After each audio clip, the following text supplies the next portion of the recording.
Quand on parle d'innovation pédagogique, avec le digital ou non d'ailleurs, je crois qu'il est vraiment essentiel de partir des besoins de l'apprenant, de ce qui fait qu'on apprend réellement.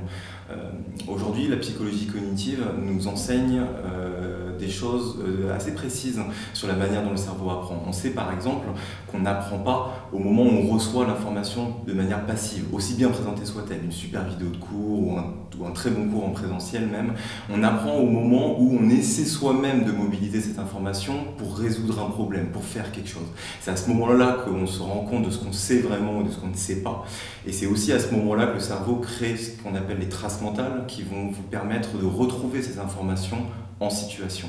Donc je crois que ce qui est vraiment important, c'est de partir de ce type de connaissances et de se poser ensuite seulement la question de comment le digital peut nous aider à mettre en place ces bonnes pratiques d'apprentissage et pas l'inverse. Je crois que l'enseignant a une grande place à jouer et ce encore pendant longtemps.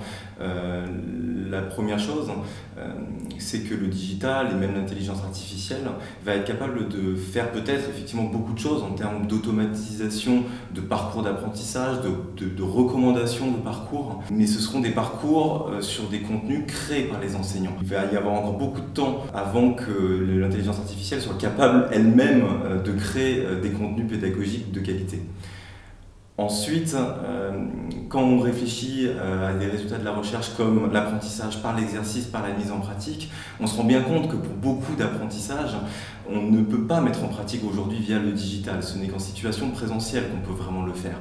Donc je crois qu'en fait, il faut voir le digital comme une opportunité pour pouvoir réserver précisément les temps en présentiel qu'on a avec nos étudiants pour ce à quoi le présentiel est encore indispensable et sera pendant très longtemps indispensable.